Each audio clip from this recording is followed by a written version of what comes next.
Salom hammaga do'stlar, bugun sizlar bilan eng yaxshi brokerlardan bittasi bo'lgan Libertex brokerda qanday qilib akkaunt ochish, MetaTraderga ulash va unga depozit qilish, CryptoMinerda bepul birinchi depozitni amalga oshirmasdan pullarni ishlash haqida o'rganamiz.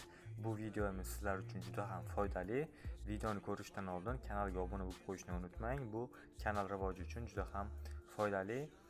Birinchi qiladigan ishimiz bu saytga kirib borishimiz kerak. Libertex saytiga sizlarga oson bo'lishi uchun saytni linkini opsiyada va kommentariyada qoldiraman. U yerdan o'tib bemalol saytga kirishingiz mumkin. Birinchi email so'raydi bizdan. Email kiritamiz, ya'ni telefonimizda bo'lgan har doim foydalanadigan emailni. Bizga u email kiritishdan maqsad telefonimizga akkaunt kodlari, MetaTraderning kodlari, login parollari jo'natiladi. Agar telefoningizdan polni hammasi o'chib ketsa ham akkauntda turaveradi. Ikkinchisi esa passwordda akkauntni kodlarini qo'yamiz va continue'ni bosamiz. Загрузка qilyapti. Telefon nomer. Telefoningizda bo'lgan telefon nomer, foydalanadigan telefon nomerini kiritishingiz kerak, chunki broker, ya'ni xodimlar, ofisdagi xodimlar telefon qilib, brokerdan mamnunmisiz, nima kamchiliklar bor, sizga boshlang'ich depozit kerakmi deb so'rashi mumkin. Telefon qiladi, buni qo'rqinchli joyi yo'q. Telefon nomerini kiritamiz.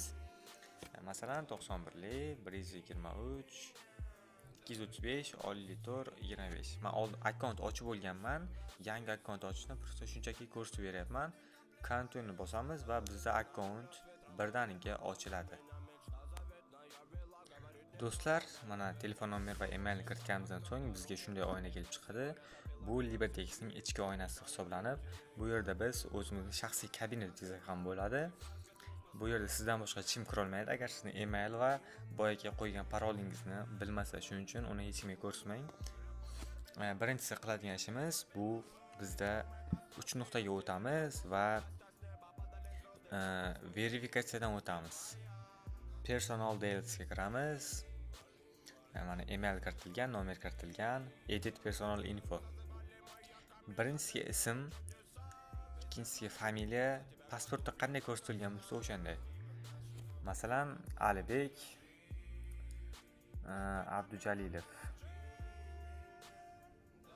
va tug'ilgan kun yanvar noyabr 09 2001-yil. 18 yoshdan katta bo'lish kerak. Davlat o'zir chiqib ketib qoldi hozir. Qisqasi shunday, O'zbekiston, davlat O'zbekiston bo'ladi. Shahar Toshkent shahri yoki qaysi shaharda istiqomat qilsangiz farqi yo'q uni. Keyin pasport ID number, ya'ni pasportning seriya raqamini kiritamiz va save changesni bossak, birdan bizda saqlanib bo'lib, verifikatsiyadan birdan o'taveradi. Hech qanday boshqa brokerlarga o'xshab yuzingizni rasmga tushirib taylang, pasport raqamni rasmga tushirib taylang degan narsa yo'q. Bu juda ham qulay broker hisoblanadi. Keyingi qiladigan ishimiz verifikatsiyadan o'tgandan so'ng eng yaxshi brokerning yana bir xususiyati bu CryptoMiner mavjudligi. CryptoMinerga kiramiz. Hozir men verifikatsiyadan o'tmaganman. Shuning uchun men CryptoMinerdan 812 dollar ishlagandan so'ng menga cheklov qo'yildi. Qachonki verifikatsiyadan o'tsangiz, siz CryptoMinerdan pul ishlashingiz mumkin deb yozib qo'yibdi mana bu yerda. Verifikatsiyadan o'tsam 812 dollarni keyinchalik yana ko'paytirish mumkin, 20-30 qilib. Buni bemalol yechib olib savdo qilishingiz mumkin. Endi chiqib akkaunt ochishni o'rganamiz. Mana create new account. Biz akkaunt ochilgan, lekin MetaTrader 4 yoki 5 ga ulanadigan, savdo qiladigan akkauntni ochamiz. Create new account. Qulay bo'lgan platformani tanlaysiz, 5 yoki 4. Menga 5 qulayroq. 5 ni bosdim. So'rayapti, tepada real account, demo account. Demo account ochsangiz ham bo'ladi. Endi bizda demo account nima kerak? Real account ochamiz. Instant create. Akkaunt muvaffaqiyatli ochildi. Funds accountni bosasiz, depozit qilishni so'raydi. Agar depozit qilmoqchi bo'lsangiz, birdan depozit qilishingiz mumkin. Agar yana bir qulayligi, juda ham qulay brokerligini yana bir marta isbotlaydi bu broker. 100 dollardan oshiq qancha depozit qilsangiz, o'sha pulingizni 2 barobar qilib shotingizga taylab beradi. Masalan, $100 ga $100 bonus qo'yib qo'yibdi. Eng kam summa $10. $10 ga bonus yo'q, $20 ga ham bonus yo'q. $100 dan boshlanadi. Bonus $100, $200 bonus, mana $200 yozib qo'yibdi pastida. 300, 400, 3000, 3000 bonus. Shunaqa desa ham bo'ladi mana. Bonus 2 barobar qilib ko'paytirib beradi. Depozit qilish haqida ma'lumot aytsam, mana bank kartasi orqali Skrill, Jeton Wallet agar sizda elektron kosholoklar bo'lsa, umuman muammo bo'lmaydi. Lekin bank kartasida depozit qilishda hozirgi kunda O'zbekistondan turib faqatgina Capital Bank, keyin Oriyat Finance Bank ning Visa kartalari orqali depozit qilishingiz mumkin. Capital Bank filiallari hamma viloyatlarda bor. Oriyat Finance Bankni esa faqat Toshkent shahrida joylashganligi uchun sizga qulayroq Capital Bank deb hisoblasak, Visa Gold kartasi 55,000 so'm turadi. Bemalol chiqarishingiz mumkin. Bu yerda karta raqam shu mana shunday raqam kiritamiz. Bunaqa karta yo'qligi uchun qizil ko'rsatib turibdi. Keyin bu yerga Capital Bank yozamiz.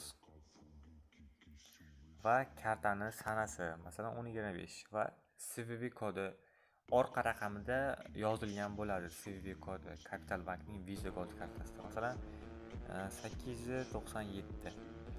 Depozitni bosamiz, bizning shotimizga 1 daqiqada pulni tushirib beradi. Depozit qilishni ham o'rgandik.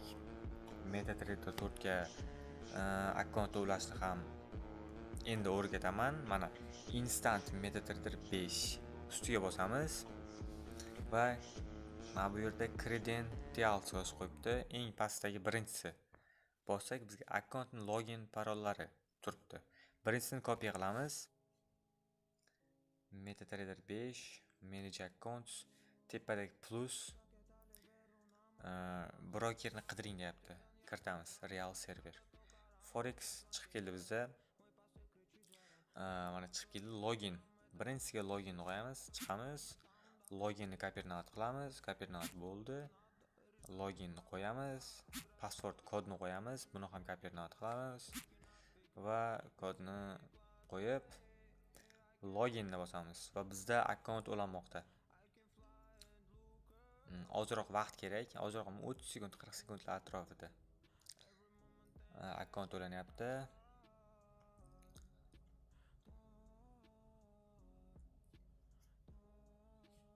Bu yerda загрузка qilyapti. Bizda akkaunt muvaffaqiyatli ulandi.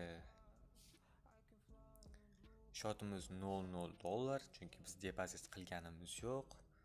Bu yerda hamma paralar ochilgan. Chunki hozir bozor yopiq, bugun yakshanba, shuning uchun paralar bir joyda qotib turibdi. Bizda akkaunt ochildi muvaffaqiyatli. Mana do'stlar, brokerdagi hamma narsani deyarli o'rgatdim.